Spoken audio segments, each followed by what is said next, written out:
and then you become a child of the living God. And when you become a child of the living God, from it shall come to pass to it came to pass, the Lord will prove that step by step. Hallelujah. When you fall down, he will not shoot you. Hallelujah. God doesn't shoot wounded soldiers, but he will encourage you. Because he wants to bring you gradually to his standard. Hallelujah.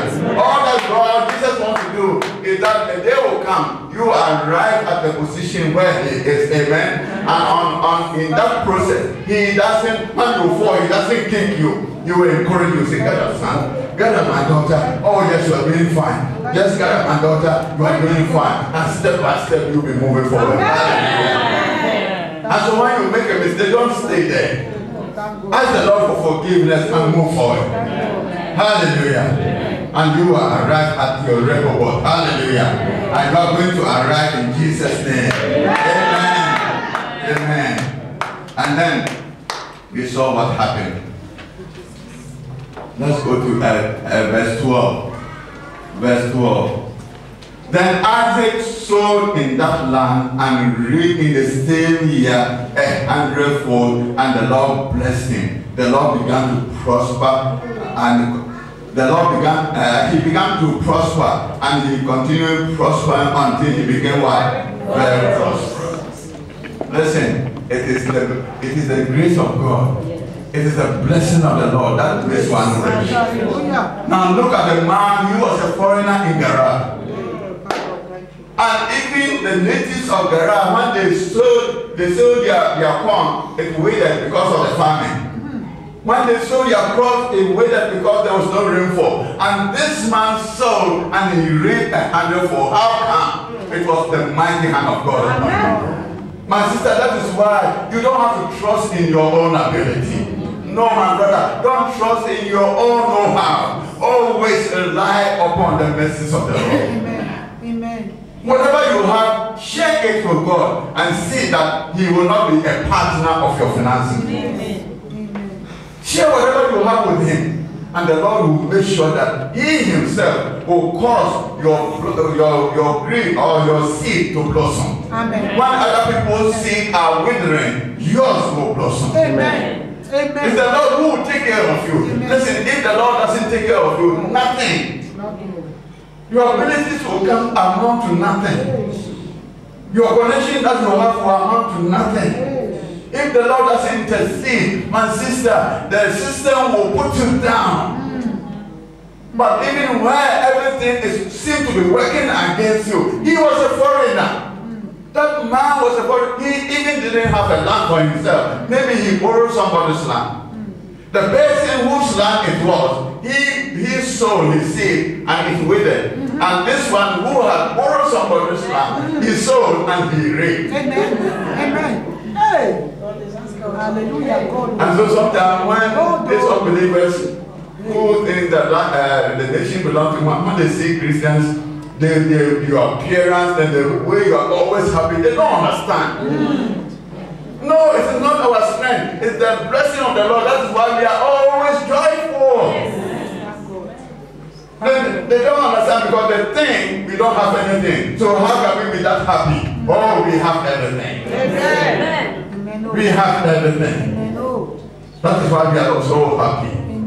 They don't understand our joy, the source of our joy. The source of our joy is the mighty God. Hallelujah. And so Isaac sowed, and the Bible says that he reaped 100-fold and he became prosperous. And let's see what happened. Let's see what happened. Verse 14. So, for he had possession of flocks, possession of herds, and a great number of servants. Hallelujah. I mean, the Bible says that when goods increase, they increase those who eat it, isn't it? I mean, that is why today, when you were back home in Africa, nobody cared for you. But today, how many people eat from your hand? Every man, they are waiting for you. What we put in the post, that's what they eat from.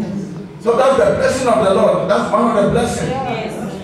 Today, there are a lot of people back home who eat from your hand. So thank God for that. If you can't thank God for anything, thank God for that. That you are being a blessing to somebody. Amen. Because of you, somebody's hand always goes to his mouth. And that's not a small thing. So there were a lot of people who were eating from the hand of what? Isaac. Today there are a lot of people who are eating from your hand. That is something that you need to be happy about. Hallelujah. Amen. And so he had what? Servants. Those people who were living because of him, those people who were surviving because of him. Then something happened. So the Philistines did what? Envied him.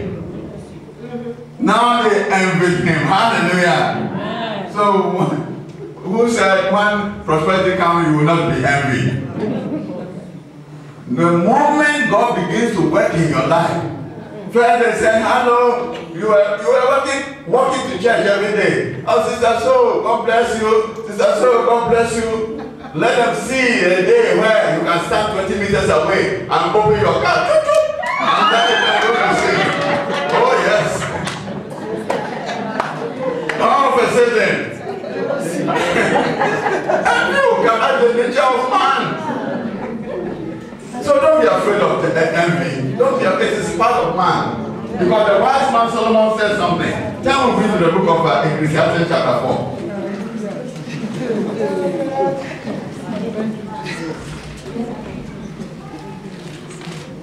Look at verse 4 of Ecclesiastes 4.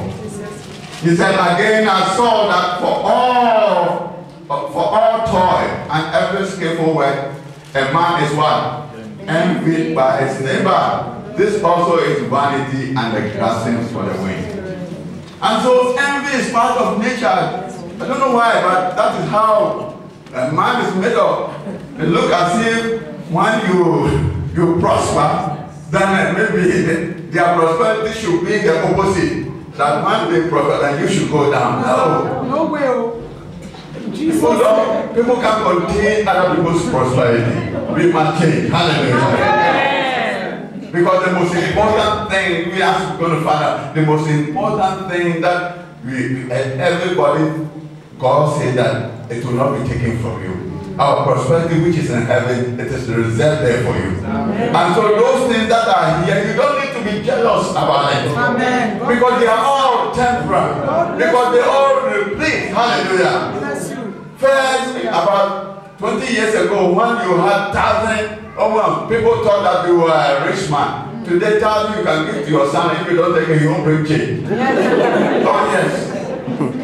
So what about 20 years from now? It will be just change. And so we must never envy people because of material things. Amen. Hallelujah. Amen. And so let's see what happened. Let's go back to Genesis again while we are reading.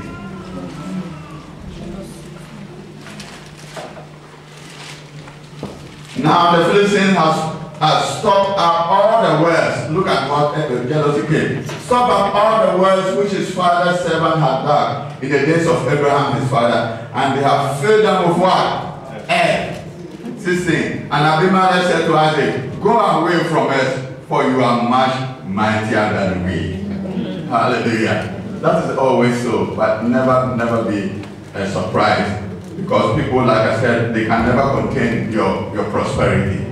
But the Lord will continue to bless you. Amen. Because he has spoken concerning you. Amen. So don't be worried about such things. 17. Then Isaac departed from there and pitched his tent in the valley of Gerar and dwelt there. And Isaac dug again the wells of water which they had dug in the days of Abraham his father. For the Philistines had stopped them up after the death of Abraham. He called them by the names which his father has called them. So Isaac's servant dug in the valley and found a well of running water there. Hallelujah. So all me and you need to do is what? Not to sit down on our oars. Continue to move forward. Listen, challenges will come, but it should never stop you from being enterprising.